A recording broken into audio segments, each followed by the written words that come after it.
നബിതങ്ങളെ പഠിപ്പിക്കുകയാണ് ഫാത്തിമ ബീബി റളിയല്ലാഹു തആല അൻഹയോട് അല്ലാഹുവിന്റെ റസൂൽ പറഞ്ഞ മറുപടി എന്തെന്നറിയുമോ? ഫാത്തിമ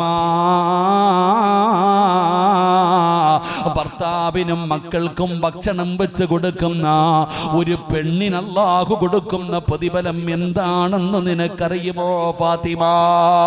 അല്ലാഹുവിന്റെ റസൂൽ ചോദിക്കുകയാണ്, ഭർത്താവിനും മക്കൾക്കും ഭക്ഷണം വെച്ച് കൊടുക്കുന്ന ഒരു പെണ്ണിന് അല്ലാഹു കൊടുക്കുന്ന പ്രതിഫലം എന്തെന്ന് നിനക്കറിയുമോ ഫാത്തിമ?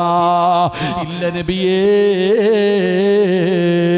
അല്ലാഹുവിന്റെ പ്രവാചകൻ അവിടെന്ന് പറഞ്ഞു കൊടുക്കുകയാ, പടച്ചവനെ വാപ്പാ, നീ നിന്റെ പൊന്നാര മകളോട് പറഞ്ഞു കൊടുക്കണേ, നിന്റെ പെൺമക്കളോട് നീ പറഞ്ഞു കൊടുക്കണേ.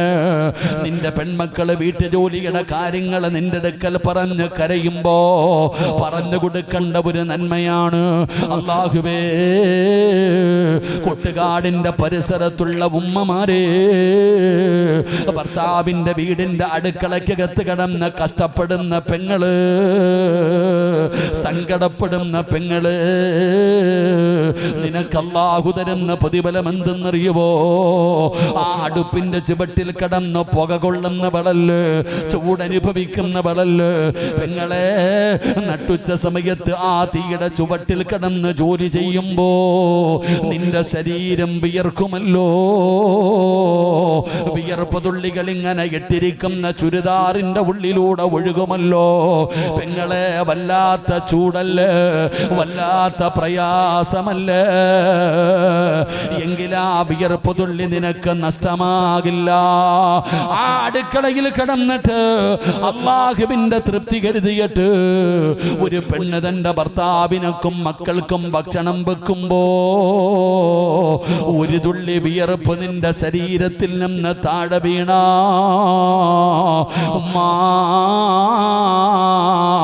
വഖൂദുഹന്നാസു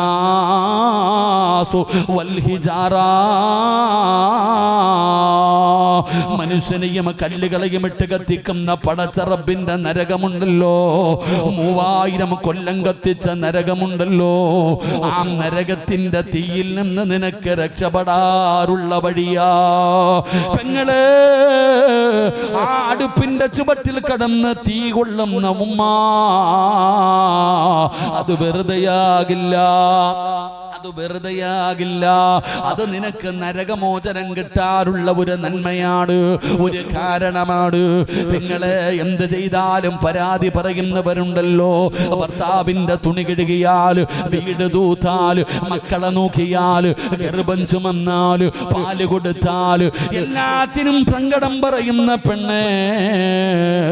ഒരു പെണ്ണതാ പ്രസവിക്കുന്ന സമയത്ത് മരണപ്പെട്ടു പോയാൽ, ഒരു പെണ്ണ് പ്രസവത്തിന്റെ വേളയിൽ മരണപ്പെട്ടു പോയാ അവൾക്ക് ഷഹീദിന്റെ കൂലിയുണ്ടെന്ന് നബി മുഹമ്മദ് മുസ്തഫ സ്വല്ലല്ലാഹു അലൈഹി വസല്ലമ തങ്ങൾ പറയുകയാ.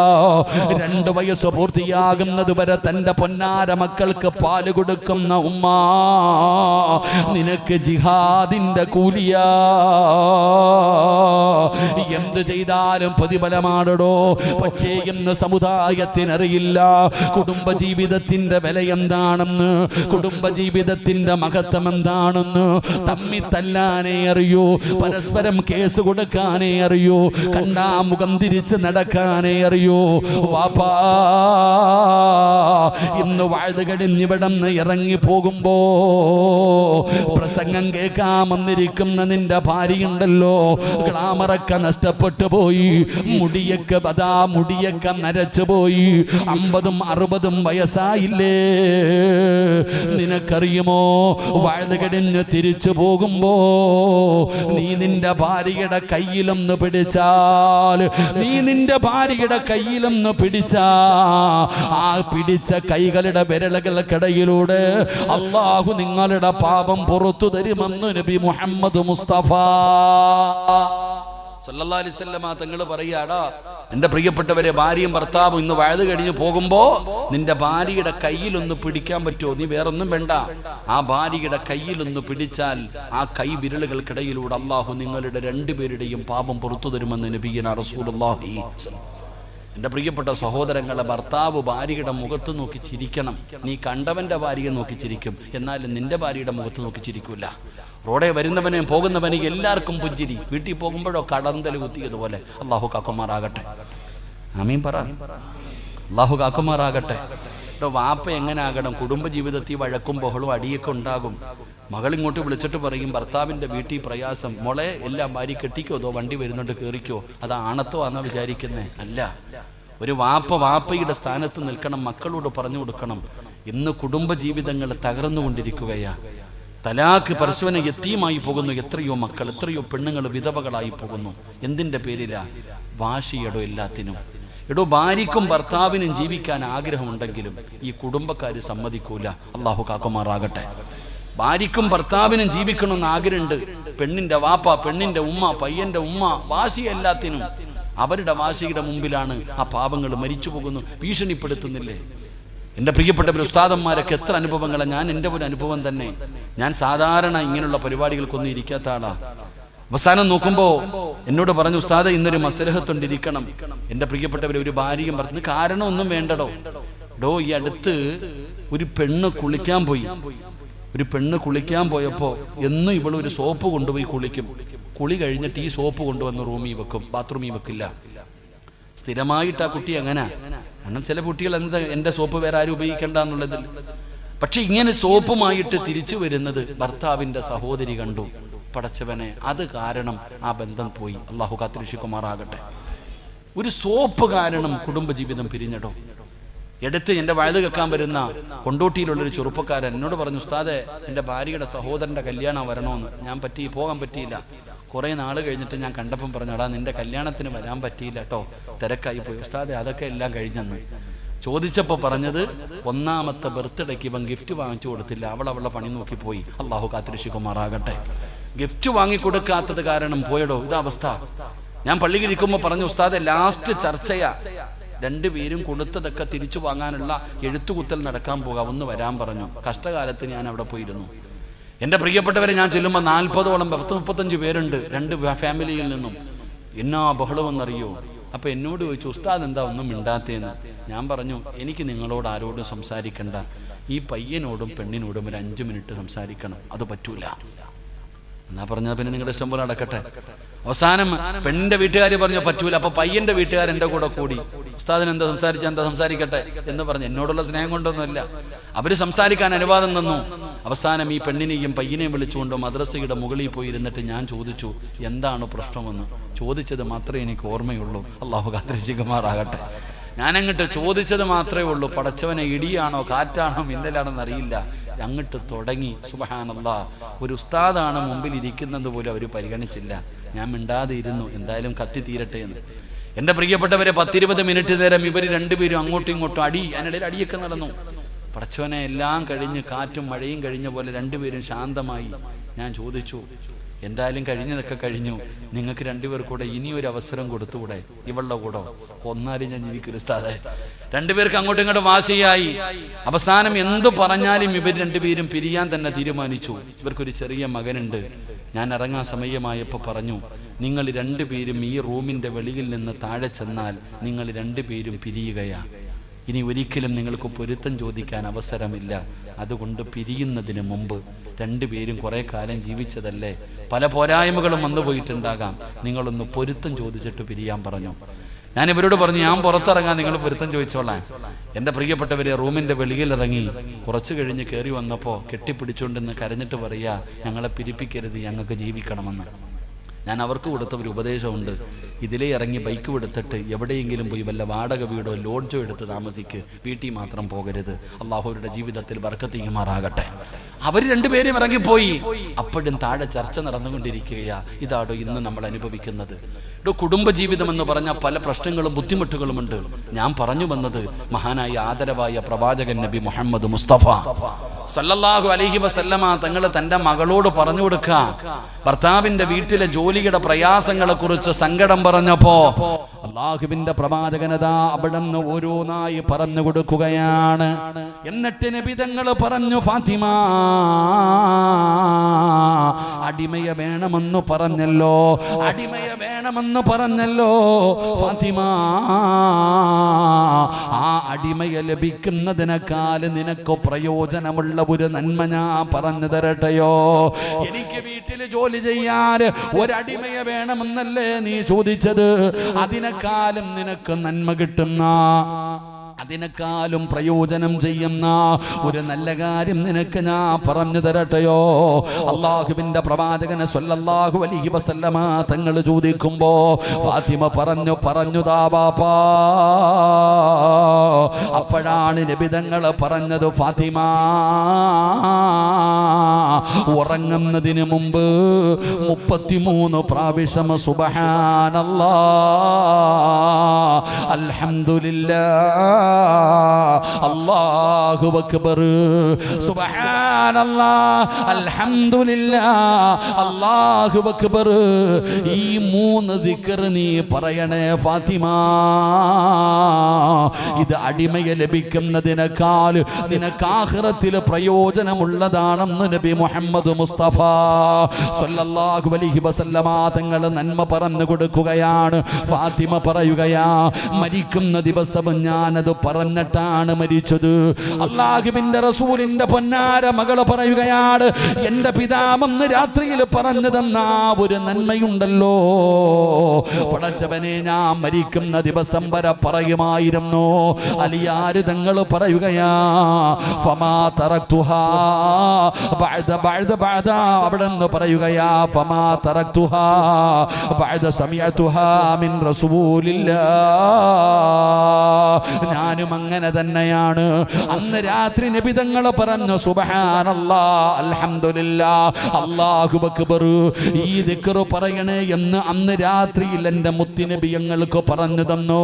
അത് മരിക്കുന്ന കാലം വരെ ഞാനും മുടക്കിയിട്ടില്ല. അതുകൊണ്ട് ഈ സദസ്സിലിരിക്കുന്നവരോട് എനിക്ക് പറയാനുള്ളത്, നമുക്കുമൊന്ന് നന്മ ചെയ്യാം, നമുക്കുമൊന്ന് മത്സരിക്കാമടോ. ഞാൻ നിങ്ങൾക്കൊരു നന്മ പറഞ്ഞു തരാ, ചെയ്യാൻ കഴിയുമോ? ചെയ്യാൻ കഴിയുമോ? അല്ലാഹുവിന്റെ റസൂൽ പറയുകയാ, 4 കാര്യം ചെയ്യാതെ ഉറങ്ങല്ലേ, 4 കാര്യം ചെയ്യാതെ ഉറങ്ങരുത്, 4 കാര്യം ചെയ്യാതെ ഉറങ്ങരുത്. ഒരുപാട് കഷ്ടപ്പാടുള്ള കാര്യമല്ല, ഉറക്ക വഴികണ്ട കാര്യമല്ല, പൈസ ചെലവുള്ള കാര്യമല്ല. പടച്ചവനെ, നമുക്ക് അതാ കിടക്കുന്നതിന് വേണ്ടി അതാ കിടപ്പറയിലേക്ക് കടന്നു ചെന്നു ആ ബെഡിൽ ഇരുന്നു കൊണ്ട് ചെയ്യാൻ പറ്റുന്ന 4 കാര്യം പടച്ചവനെ, എന്റെ പ്രിയപ്പെട്ടവര്, അല്ലാഹുവിന്റെ ഖുർആനാ പറഞ്ഞത്, ഇന്നഹും കാനൂ യുസാരിഊന ഫിൽ ഖൈറാത്ത്. ഒരു നന്മ പറഞ്ഞു കഴിഞ്ഞാൽ, ഒരു നല്ല കാര്യം പറഞ്ഞു കഴിഞ്ഞാൽ ചെയ്യാനുള്ള മനസ്സാണ് വേണ്ടത്. അതുകൊണ്ട് ഞാൻ നിങ്ങളോട് പറയുകയാണ്, മരിക്കുന്ന കാലം വരെ ചെയ്യാൻ ഞാൻ പറയുന്നില്ല, എല്ലാ ദിവസവും ചെയ്യാൻ പറയുന്നില്ല. ഇന്നത്തെ ഒരു രാത്രിയെങ്കിലും നിങ്ങൾക്ക് ചെയ്യാൻ കഴിയുമോ? ഇന്നൊരു രാത്രിയെങ്കിലും നിങ്ങൾക്കിത് ചെയ്യാൻ കഴിയണം. ഇത് ചെയ്യാതെ ഉറങ്ങരുത്. റബ്ബേ, അതിനുള്ള ഈമാൻ നൽകണേ അല്ലാ. 4 കാര്യം ചെയ്യാതെ ഇന്നൊരൊറ്റ മനുഷ്യനും കടന്നുറങ്ങരുത്. അള്ളാഹു നമുക്ക് ഭാഗ്യം തരുമാറാകട്ടെ. എന്നും ചെയ്യണമെന്ന് ഞാൻ പറയണില്ല, ഇന്ന് ഒരു രാത്രിയെങ്കിലും നിങ്ങൾ ഇത് ചെയ്തിട്ട് വേണം ഉറങ്ങാൻ. അള്ളാഹു നമുക്ക് ഭാഗ്യം തരുമാറാകട്ടെ. ഇൻഷാ അല്ലാഹ് ചെയ്തൂടെ? ആ ചെയ്യാന്ന് നിയത്ത് ചെയ്യുന്നവരൊക്കെ ഒന്ന് കൈപൊക്കിക്ക്. ഒരു രാത്രിയല്ലേ ഉള്ളൂ, പൈസയുടെ ചിലവൊന്നുമില്ലല്ലോ, കഷ്ടപ്പാടൊന്നുമില്ല. അള്ളാഹു ബർക്കത്ത് ചെയ്യുമാറാകട്ടെ. ആമീൻ പറ. ഞാൻ ഇരുന്നോട്ടെപ്പാ, എന്തിനാ ഞാൻ നിൽക്കണത്? ഇരുന്ന് പ്രസംഗിച്ചോട്ടെ, എനിക്ക് വിരോധമൊന്നും ഇല്ലല്ലോ. എന്തിനും ബുദ്ധിമുട്ടുണ്ടോ? കാലു എന്തിനാ സമാരൊക്കെ അറിയാം. അൽഹംദുലില്ലാഹ്. തിരക്കുള്ളവരൊക്കെ പൊക്കോളിയും കേട്ടോ. ആരെയും ഞാൻ നിർബന്ധിച്ച് പിടിച്ചിരുത്തൊന്നുമില്ല. വിശക്കുന്നവന് ഭക്ഷണം കൊടുത്തിട്ട കാര്യമുള്ളൂ. വീട്ടിൽ പോയി ഇൽമു പറയുന്ന കാലമൊക്കെ പോയി, വരുന്നവനാണ് ഇൽമു പറഞ്ഞു കൊടുക്കേണ്ടത്. അള്ളാഹു ബർക്കത്ത് ചെയ്യുമാറാകട്ടെ. തിരക്കുള്ളവരൊക്കെ പൊക്കോളിയും. ഇപ്പോഴല്ലേ പോകാൻ പറ്റൂ, അസ്റായിൽ വരുമ്പോൾ എവിടെ പോകാനാ? ഇപ്പോഴല്ലേ നമുക്ക് എഴുന്നേറ്റ് ഓടാനൊക്കെ പറ്റൂ. ഇപ്പൊ വഴുത് പള്ളിയിൽ നിന്ന് വേണമെങ്കിൽ ഓടാം, വഴുത് പറയുന്നിടത്ത് ഓടാം, എവിടുന്ന് വേണമെങ്കിലും എഴുന്നേറ്റ് ഓടാം. അസ്റായിൽ വരുമ്പോൾ എങ്ങും പോത്തില്ല, അവിടെ തന്നെ കിടക്കും. അള്ളാഹു നമുക്ക് നല്ല മരണം തരുമാറാകട്ടെ, നല്ല മരണം തരുമാറാകട്ടെ. ഇൻഷാ അല്ലാഹ് ഒരു 4 കാര്യം ഇന്ന് മുതൽ ചെയ്തൂടെ? ഒരു ഇൻഷാ അല്ലാഹ് ഉറക്കെ പറഞ്ഞ്. ആർക്കും ശബ്ദമില്ല. പള്ളിയിലെ ഉസ്താദ് ദുആ ചെയ്യുമ്പോൾ ആമീൻ പറയാൻ പോലും ശബ്ദമില്ല നമുക്കൊന്നും. അള്ളാഹു എല്ലാവർക്കും ശബ്ദം നൽകുമാറാകട്ടെ. ശബ്ദമുണ്ടോ? എവിടെ? പള്ളിയിലെ ഉസ്താദ് ദുആ ചെയ്യുമ്പോൾ ഉസ്താദിന് തന്നെ തോന്നാറുണ്ട് ഞാൻ ആർക്ക് വേണ്ടി അള്ളാഹ് ഇത് ചെയ്യണേ. കാരണം സദ്യ ഉണ്ണാനിരിക്കുന്ന പോലെ ഇരിക്കുന്നുണ്ട്, ഇല ഇട്ടിട്ട് അങ്ങോട്ട് വിളമ്പി അടിക്കാൻ. കൈ പോലും ഉയർത്തുന്നില്ലല്ലോ നമ്മൾ, അല്ലേ? നിങ്ങൾ കണ്ടിട്ടുണ്ടോ പള്ളിയിൽ ആരാ കൈ ഉയർത്തുന്നത്? ഇങ്ങനെ അടക്കാം. സുബ്ഹാനല്ലാഹ്. അള്ളാഹു നമുക്ക് ഈമാൻ നൽകുമാറാകട്ടെ. ഞാൻ പഠിച്ചിറങ്ങിയതിന് ശേഷം ഒരു ജോലിക്ക് പോയി. എന്നെ ഒരു മരിച്ച വീട്ടിൽ കൊണ്ടുപോയി. മരിപ്പെല്ലാം കഴിഞ്ഞ് 3 or 7 കണ്ടായിരുന്നു, വർഷങ്ങളുടെ മുമ്പുള്ള കാര്യമല്ല. അപ്പോൾ ഒരു വീട്ടിൽ കൊണ്ടുപോയിട്ട് പറഞ്ഞു ഉസ്താദ് ഒരു യാസീൻ ഓതി ദുആ ചെയ്യണം. അപ്പം ഞാനും ഒരു ഉസ്താദും കൂടെ റൂമിനകത്ത് കയറിയിട്ട് യാസീനൊക്കെ ഓതി ദുആ ചെയ്യാൻ സമയമായപ്പോൾ എൻ്റെ കൂടെ വന്ന ഉസ്താദ് പറഞ്ഞു കാക്ക ദുആ ചെയ്യാൻ പോന്നു. ദുആ ചെയ്ത ഉസ്താദെ. ഞാൻ ഈ മനുഷ്യനും കൂടെ യാസീൻ ഓതി കാക്ക ദുആ ചെയ്ത ഉസ്താദെ. 3 വട്ടം വിളിച്ചിട്ട് ആരും വരുന്നില്ല. ഞങ്ങൾ രണ്ടുപേരും മുഖാമുഖം നോക്കിയിരിക്കുക. ഞാൻ ചിന്തിച്ചു എന്തായാലും ഒരു യാസീൻ ഓതി വേസ്റ്റാക്കണ്ടല്ലോ. ഞാൻ പറഞ്ഞു പടച്ചവനെ ഈ ഓതിയ യാസീനിന്റെ പ്രതിഫലം എൻ്റെ വാപ്പാടെ ഖബറിലേക്ക് എത്തിച്ചേക്കണം.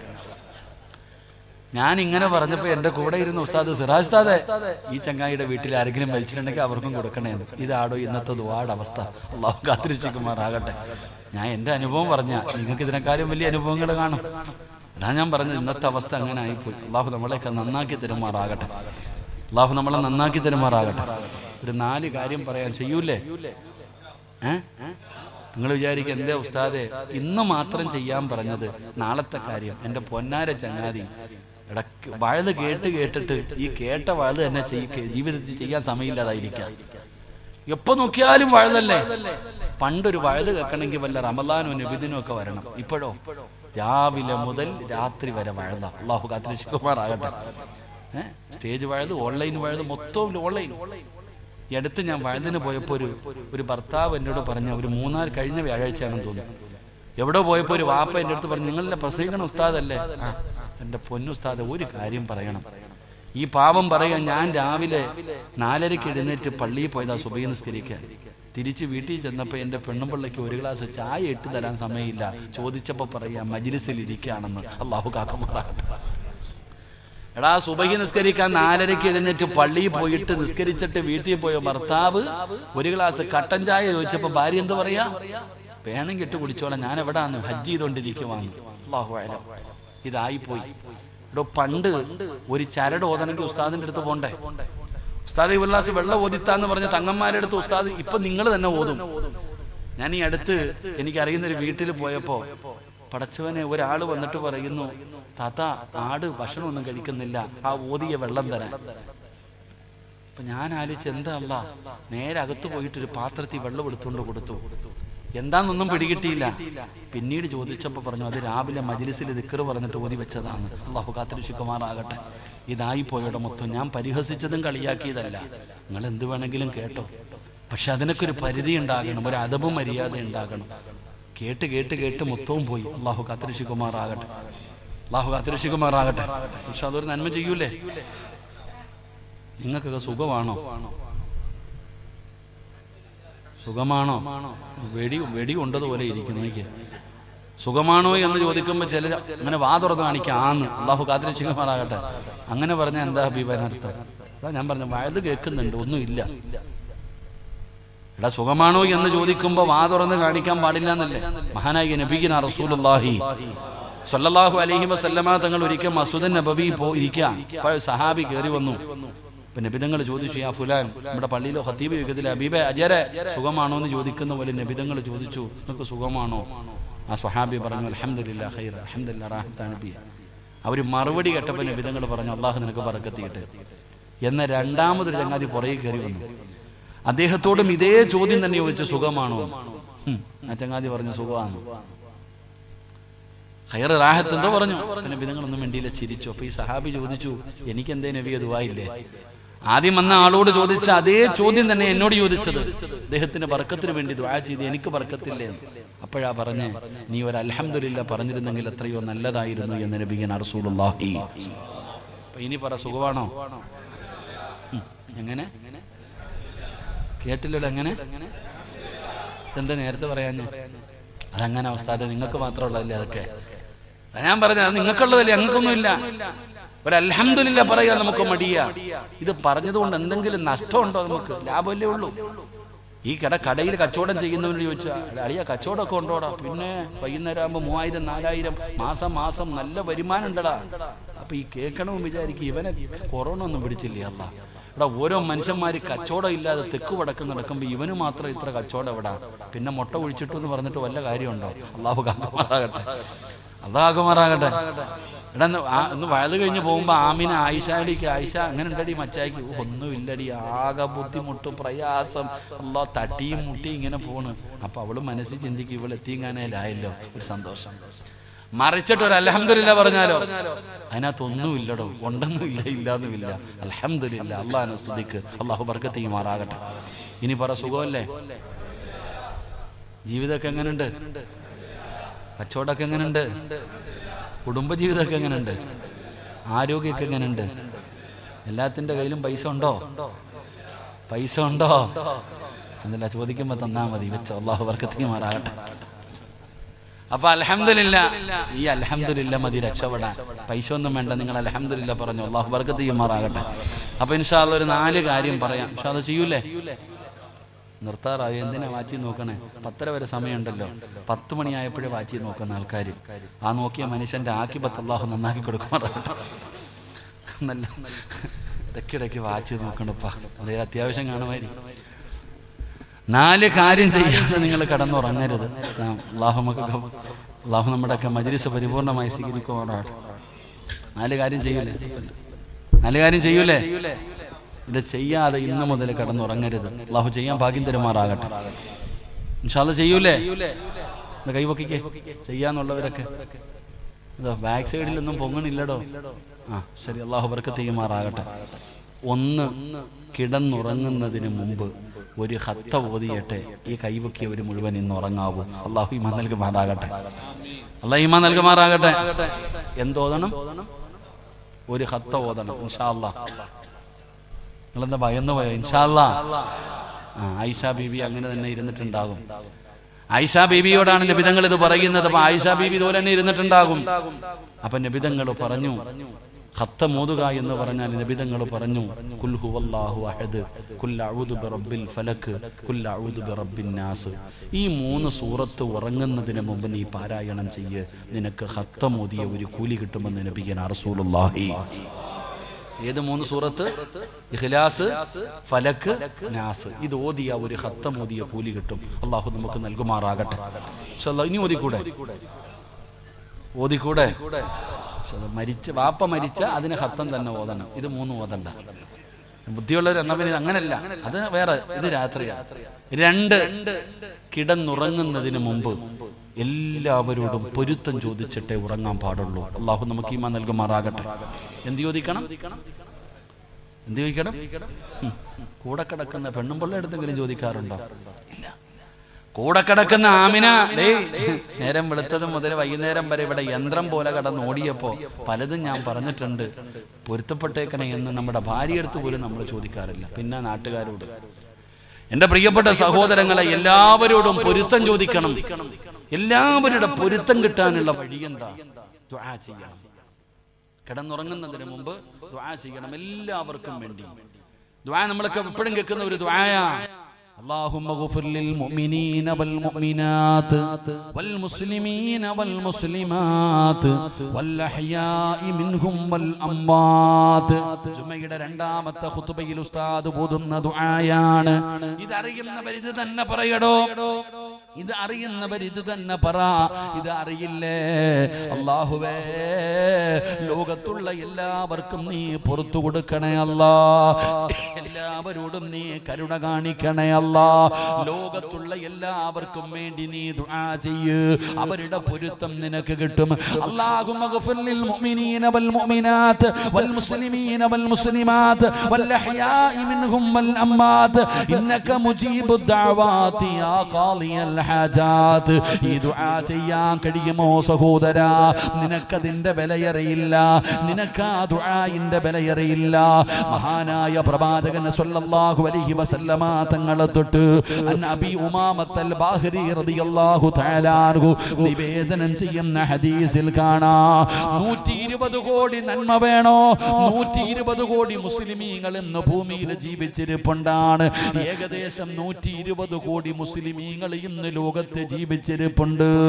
ആരെങ്കിലും ഈ ദുആ ചെയ്താൽ ഓരോ മുസ്ലിമിന്റെ തലയെണ്ണമനുസരിച്ച് അല്ലാഹു നിനക്ക് പ്രതിഫലം തരുമെന്ന് നബി മുഹമ്മദ് മുസ്തഫ.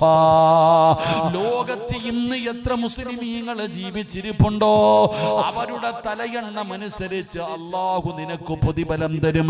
നീ അവർക്ക് വേണ്ടി ദുആ ചെയ്താൽ അവരോട് അല്ലാഹു കരുണ കാണിക്കാൻ, അല്ലാഹു അവരുടെ പാപങ്ങൾ പുറത്തു കൊടുക്കാൻ, അല്ലാഹു അവരുടെ ജീവിതത്തിൽ ബർക്കത്ത് നൽകാൻ നീ ദുആ ചെയ്താ നിനക്ക് അല്ലാഹു ഓരോ മുസ്ലിമിന്റെ തലയെണ്ണമനുസരിച്ച് പ്രതിഫലം തരികയാ.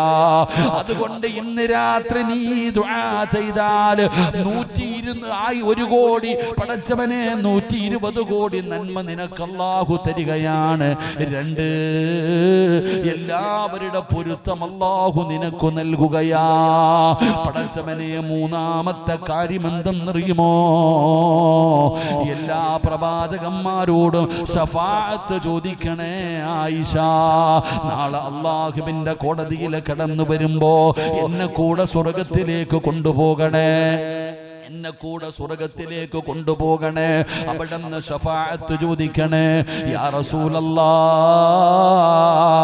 നിങ്ങളെ അല്ലാതെ വേറൊരു പ്രവാചകനെ ഞാൻ കണ്ടിട്ടില്ലല്ലോ നബിയേ. പിന്നെ എങ്ങനെയാണ് ആയിഷ ഒരു 10 സ്വലാത്ത് പറ ആയിഷ, ഒരു 10 സ്വലാത്ത് പറ ആയിഷ. പ്രവാചകന്മാരുടെ ശഫാഅത്ത് നിനക്ക് ലഭിക്കുമെന്ന് ആദരവായ പ്രവാചകൻ നബി മുഹമ്മദ് മുസ്തഫ സല്ലല്ലാഹു അലൈഹി വസല്ലമ തങ്ങൾ പറയുകയാണ്. 4-മത്തെ കാര്യം എന്തെന്നറിയുമോ? ഹജ്ജും ഉംറയും ചെയ്യാതെ ഉറങ്ങല്ലേ, ഹജ്ജും ഉംറയും ചെയ്യാതെ ഉറങ്ങല്ലേ. പലർക്കും ആഗ്രഹമുണ്ടോ? ഹജ്ജിന് പോകാൻ കൊതിക്കുന്നവരുണ്ടല്ലോ, ഉംറയ്ക്ക് പോകാൻ കൊതിക്കുന്നവരുണ്ടല്ലോ. അല്ലാഹുവേ, മരിക്കുന്നതിന് മുമ്പ് നീ ഞങ്ങളെ അവിടെ എത്തിക്കണേ അല്ലാ. മരിക്കുന്നതിന് മുമ്പ് ഹജ്ജും ഉംറയും ചെയ്യാനുള്ള ഭാഗ്യം തരണേ അല്ലാ. എന്റെ പ്രിയപ്പെട്ടവരെ, ഹജ്ജും ഉംറയും ചെയ്ത കൂലി വേണോ? കിടന്നുറങ്ങാൻ വേണ്ടി വിരിപ്പിനകത്തിരിക്കുമ്പോ അവിടെ ഇരുന്ന് കൊണ്ട് പറയണം സുബ്ഹാനല്ലാഹ് 33 പ്രാവശ്യം, അൽഹംദുലില്ലാഹ് 33 പ്രാവശ്യം, അല്ലാഹു അക്ബർ 34 പ്രാവശ്യം, ലാ ഇലാഹ ഇല്ലല്ലാഹ് ഒരു പ്രാവശ്യം പറഞ്ഞിട്ട് കിടക്കണേ വാപ്പാ. നിനക്ക് വല്ലാത്ത പ്രതിഫലമാണ്, നിനക്ക് വല്ലാത്ത പ്രതിഫലമാണ്. എന്തിനാണ് ഞാനിത് പറഞ്ഞതെന്നറിയുവോ? അല്ലാഹുവിന്റെ റസൂൽ തന്റെ കരളിന്റെ കഷ്ടമായ പൊന്നാര മകളോട് പറഞ്ഞു കൊടുക്കുകയാ. ഫാത്തിമ കിടന്നുറങ്ങുന്നതിന് മുമ്പ് സുബ്ഹാനല്ലാഹ്, അൽഹംദുലില്ലാഹ്, അല്ലാഹു അക്ബർ, ഇതാണ് നിനക്ക് നല്ലതെന്ന് നബി മുഹമ്മദ് മുസ്തഫ സല്ലല്ലാഹു അലൈഹി വസല്ലം. അല്ലാഹു നമുക്ക് പറയാൻ ഭാഗ്യം തരുമാറാകട്ടെ.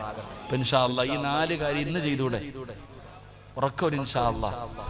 അല്ലാഹ് ഈ ഇൻഷാ അല്ലാഹ് പറയുന്ന ശബ്ദത്തിൽ മരിക്കുന്ന സമയത്ത് ഷഹാദത്ത് കലിമ ഉറക്ക പറഞ്ഞു മരിക്കാൻ നീ ഭാഗ്യം കൊടുക്കണേ അല്ലാഹ്, നീ ഭാഗ്യം കൊടുക്കണേ അല്ലാഹ്. ഇൻഷാ അല്ലാഹ് ചെയ്തൂടെ? ഇൻഷാ അല്ലാഹ് അല്ലാഹു നമുക്ക് ഭാഗ്യം നൽകുമാറാകട്ടെ. എൻ്റെ പ്രിയപ്പെട്ട സഹോദരങ്ങളെ, ഒരു നന്മ പറഞ്ഞ ആ നന്മ ചെയ്യാനുള്ള ഒരു മനസ്സുണ്ടാകണം. അല്ലാഹു നമുക്ക് നൽകുമാറാകട്ടെ. അൽഹംദുലില്ലാഹ്, ഈ പാവപ്പെട്ട ഉസ്താദ്, അവരുടെ കൂടെ ഒരുപാട് സഹോദരങ്ങൾ, അൽഹംദുലില്ലാഹ്, ഈ കാണുന്ന ഇതല്ലേ ആ റൂം, ഇതിനകത്താണ് ഒരുപാട് രോഗികൾ. ഇവരുടെയൊക്കെ വീഡിയോ നമ്മൾ കണ്ടടോ. വളരെ പ്രയാസത്തിൽ, കാലില്ലാത്തവർ, ക്യാൻസർ ഉള്ളവർ, മാരകമായ രോഗങ്ങൾ, ആരാരും തിരിഞ്ഞു നോക്കാനില്ലാതെ. ജൗഹരി എന്നോട് പറഞ്ഞു, ഇന്നലെയും ആലപ്പുഴയിൽ നിന്നൊരു അച്ഛനും അമ്മയും രണ്ടുപേരെയാ കൊണ്ടിവിടെ വന്നിരിക്കുന്നത്. ഇവിടെ മതങ്ങളോ ജാതികളോ ഒന്നുമില്ല, മനുഷ്യൻ, എല്ലാവരും മനുഷ്യൻ. എൻ്റെ പ്രിയപ്പെട്ടവരെ, അവർ കഴിയുകയാണ്. അവർക്ക് വേണ്ടി നമുക്ക് എന്ത് ചെയ്തു കൊടുക്കാൻ കഴിയുമോ? അസ്വദഖത്തു റദ്ദുൽ ബലാ, സദഖ വിപത്തുകളെ തട്ടിമാറ്റുമെന്ന് ആദരവായ പ്രവാചകൻ നബി മുഹമ്മദ് മുസ്തഫ സല്ലല്ലാഹു അലൈഹി വസല്ലമ തങ്ങൾ പറയുന്നു. ബക്കറ്റ് നിങ്ങളുടെ മുമ്പിലേക്ക് വരികയാ. ഉറക്കം നടിക്കരുത്, കണ്ടില്ലെന്ന് നടിക്കരുത്. അള്ളാഹു നിനക്ക് തന്നതിൽ നിന്നൊരൽപ്പം നീ എടുത്തിട്. അള്ളാഹ്ക്ക് വേണ്ട നിന്റെ പൈസ. ഒരാളുടെയും 5 നയാ പൈസ അള്ളാഹിന് വേണ്ട. നീ കൊടുത്ത നിനക്ക് നിനക്ക് വരാനിരിക്കുന്ന അപകടങ്ങൾ, ദുരന്തങ്ങൾ, മാരക രോഗങ്ങൾ നിനക്കറിയാം. ഞാൻ പറഞ്ഞു തരേണ്ട കാര്യമൊന്നുമില്ല, ആലിമാകേണ്ട കാര്യമൊന്നുമില്ല. സദക്ക കൊടുത്താൽ വിപത്തു മാറുമെന്ന് ഒരു പണ്ഡിതനും പറയണ്ട, എല്ലാവർക്കും അറിയാം. ഞാൻ ഉദാഹരണം ചോദിക്കട്ടെ.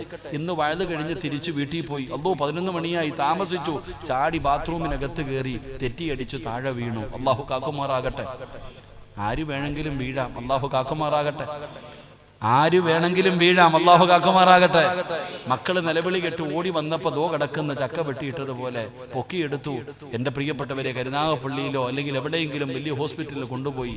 ഡോക്ടർ നല്ല മനുഷ്യനാ, AC തുറന്നിട്ട് പറഞ്ഞ് ഇതിനകത്ത് കിടത്തിക്കൊള്ളാൻ, ICUവിനകത്ത് കിടത്തിക്കോ വാപ്പാനെ. കുറച്ച് കഴിഞ്ഞ് പുറത്തിറങ്ങി വന്നിട്ട് പറഞ്ഞു, പടച്ചോനെ, ബ്ലഡ് ക്ലോട്ട് ആയിട്ടുണ്ട്, പ്രശ്നമാണ്, സർജറി വേണം, 24 മണിക്കൂർ കഴിയട്ടെ. എന്റെ പ്രിയപ്പെട്ടവരെ, നാളെ രാവിലെ നോക്കുമ്പോ നിന്റെ മകന് നിന്റെ ഭാര്യ പറഞ്ഞു വിടുന്നു പള്ളിയിലെ ഉസ്താദിനെ പോയി കാണാൻ. ഉസ്താദിന്റെ റൂമിന്റെ മുമ്പിൽ മകൻ വന്ന് കാത്തു നിൽക്കുന്നുണ്ട്. ഉസ്താദ് ചോദിച്ചു, എന്തേ മോനെ? ഉമ്മച്ചി പറഞ്ഞു വിട്ടതാ ഉസ്താദെ, പാപ്പ ഇന്നലെ രാത്രി ബാത്റൂമിനകത്ത് വീണിട്ട് ഇപ്പൊ ICUവിനകത്ത് കിടക്കുകയാ, സർജറി ചെയ്യണമെന്ന് പറയുന്നു ഉസ്താദെ. ഉമ്മച്ചി തന്നു വിട്ടതാ 1000 രൂപ, ദുആ ചെയ്യണേ. എന്തിനാ 1000 രൂപ കൊടുക്കണേ? ദുആ ചെയ്യാൻ പറഞ്ഞാ പോരെ? അപ്പൊ നിനക്കറിയാം പൈസ കൊടുത്താൽ രക്ഷപ്പെടുമെന്ന്. അതോ നമ്മളിപ്പോ ബക്കറ്റുമായിട്ട് വരുമ്പോ പൊട്ടം കളിക്കും. ഡോക്ടർ പറഞ്ഞു, ശരീരത്തിൽ ഒരു മുഴയുണ്ട്, ടെസ്റ്റിന് അയക്കണം, ക്യാൻസറിന്റെ. പടച്ചോനെ, അപ്പൊ നമ്മൾ ഓടി വരില്ലേ? അസ്വദഖത്തു റദ്ദുൽ ബലാ, സദഖ വിപത്തുകളെ തട്ടിമാറ്റുമെന്ന് ആദരവായ പ്രവാചകൻ നബി മുഹമ്മദ് മുസ്തഫ സല്ലല്ലാഹു അലൈഹി വസല്ലമ തങ്ങൾ പറയുമ്പോൾ, എന്റെ പ്രിയപ്പെട്ടവരെ, ബക്കറ്റുമായി നിങ്ങളുടെ മുമ്പിലേക്ക് കടന്നു വരികയാണ്. ഈ പാപങ്ങൾക്ക് വേണ്ടിയാണോ? ആരാരുമില്ലാത്ത ഈ അച്ഛനമ്മമാർക്ക് വേണ്ടിയാണ്, ഈ കൂടപ്പറപ്പുകൾക്ക് വേണ്ടിയാണ്. ഒരു ആലിമായ, ഒരു ചെറുപ്പക്കാരനായ ഒരു മനുഷ്യൻ പടച്ചവനെ ഈ പ്രായത്തിലല്ല, അദ്ദേഹവും ഒരു സംഘവും പടച്ചവന് ഇങ്ങനെ ലക്ഷങ്ങളാണ് ഓരോ മാസവും ചെലവാകുന്നത്. അവരത് ചെയ്യാൻ തയ്യാറാകുമ്പോൾ നമ്മളെ കൊണ്ട് കഴിയുന്നതും നമ്മൾ കൊടുക്കണമല്ലോ സഹോദരാ. ഇത് റജബ് മാസമാ, റജബുന് അല്ലാഹുവിന്റെ മാസമാണ്, അല്ലാഹുവിന്റെ മാസമാണ്. ബർക്കത്ത് ചോദിക്കാൻ പറഞ്ഞ മാസമാ, ബർക്കത്ത് ചോദിക്കാൻ പറഞ്ഞ മാസമാണ്, ബർക്കത്ത് വാരിക്കോരി കൊടുക്കുന്ന മാസമാണ് റജബ് മാസം. ഈ റജബ് മാസത്തിലാണ് പാപങ്ങൾക്ക് വേണ്ടി ബക്കറ്റ് നിന്റെ മുമ്പിൽ വരുന്നത്. അല്ലാഹുവേ, നിന്റെ തലയുടെ മുകളിൽ ഒരു മലക്ക് കാത്തു നിൽക്കുകയാ. ഓരോ മുസ്ലിമും കേട്ടോ, ഓരോ മുഅ്മിനും കേട്ടോ, നിന്റെ തലയുടെ മുകളിൽ ഒരു മലക്ക് കാത്തു നിൽക്കുകയാ. ഈ ബക്കറ്റ് നിന്റെ മുമ്പിലേക്ക് വരുമ്പോ നീ എന്തെങ്കിലും ഒന്ന് കൊടുത്താൽ, അല്ലാഹു തന്നതിൽ നിന്നൊരൽപ്പം നീ എടുത്തു കൊടുത്താ, പടച്ചവനെ, മലക്ക് ദുആ ചെയ്യുന്നു, നാഥാ, ഉള്ളതിൽ പങ്കു കൊടുത്തു റബ്ബേ, നീ ബർക്കത്ത് ചെയ്യണേ അല്ലാ. ആരാ ദുആ ചെയ്യുന്നത്? ഇമാമല്ല, ഉസ്താദന്മാരല്ല, വഅദ് പറയുന്നവരല്ല, ഹാജിയാക്കന്മാരല്ല, മാതാപിതാക്കളല്ല. പടച്ചവനെ, അല്ലാഹുവിന്റെ മലക്കുകൾ ലാ യഅസൂനല്ലാഹ മാ അമറഹും വയഫഅലൂന മാ യുമറൂൻ. അല്ലാഹുവിന്റെ കൽപ്പനകൾ മാത്രം അനുസരിച്ച് ജീവിക്കുന്ന പടച്ച റബ്ബിന്റെ മലക്കുകളാണ് നിന്റെ തലയുടെ മുകളിൽ നിന്നുകൊണ്ട് ദുആ ചെയ്യുന്നത് നിനക്ക് ബർക്കത്ത് ലഭിക്കാൻ, നിന്നോട് പടച്ച റബ്ബ് കരുണ കാണിക്കാൻ അവിടുന്ന് ദുആ ചെയ്യുമെന്ന് നബി തങ്ങൾ പറയുമ്പോ അല്ലാഹു സമ്പത്ത് തന്നിട്ട് കാണാത്തവനെ പോലെ ഇരിക്കല്ലേ, നീ അവിടുന്ന് അഭിനയിക്കല്ലേ. ആ മക്കള് നിങ്ങളുടെ മുമ്പിലേക്ക് വരികയാ പാവങ്ങൾക്ക് വേണ്ടി. ആ സമയത്ത് അല്ലാഹു തന്നതിൽ നിന്നൊരൽപ്പം കൊടുക്കാതെ നീ എങ്ങാണം പിടിച്ചു വെച്ചാ അപ്പോഴും തലയുടെ മുകളിൽ നിൽക്കുന്ന മലക്ക് പറയുകയാ, നാഥാ ഇവനെ പിടിച്ചു വെച്ചതുപോലെ നീയും പിടിച്ചു വെക്കണേ അല്ലാ. അല്ലാഹു നിന്റെ വരുമാനം കുറയ്ക്കും സഹോദരാ. വന്നുകൊണ്ടിരുന്ന വരുമാനമുണ്ടല്ലോ, അതെങ്ങാണം അല്ലാഹു വന്ന് പിടിച്ചു വെച്ചാൽ പിന്നെ എന്ത് ചെയ്യും സഹോദരാ? അതുകൊണ്ട് എന്റെ പ്രിയപ്പെട്ടവരോട് പറയുകയാണ്, കൊടുക്കടോ. അല്ലാഹുവിന്റെ റസൂൽ പറയുകയാ, ഒരുപാട് രോഗം പിടിച്ചവരുണ്ടല്ലോ ഉസ്താദേ, ഒരുപാട് മരുന്ന് കഴിച്ചു, ഏതൊക്കെയോ ഹോസ്പിറ്റലുകളിൽ വലിയ വലിയ ഡോക്ടർമാരെ കൊണ്ടുപോയി കാണിച്ചു. എന്റെ രോഗം മാറുന്നില്ല, എന്റെ വേദന മാറുന്നില്ല, എന്റെ പ്രയാസം മാറുന്നില്ല. സങ്കടം പറയുന്ന വാപ്പാ നബി തങ്ങൾ പറയുകയാ, സ്വഹാബാ അല്ലാഹുവിന് ചില അടിമകളുണ്ട്, ആ അടിമകൾക്ക് രോഗം വന്നാ അവര് സദക്ക കൊടുത്ത് ചികിത്സിക്കുമെന്ന് നബി മുഹമ്മദ് മുസ്തഫ സല്ലല്ലാഹു അലൈഹി വസല്ലമ തങ്ങൾ പറയുന്നു, അല്ലാഹുവിന് ചില അടിമകളുണ്ട്, ആ അടിമകൾക്ക് രോഗം വന്നാ അവര് സദക്ക കൊടുത്ത് ചികിത്സിക്കും. അല്ലാഹു നമ്മളെ കാത്തിരക്ഷിക്കുമാറാകട്ടെ.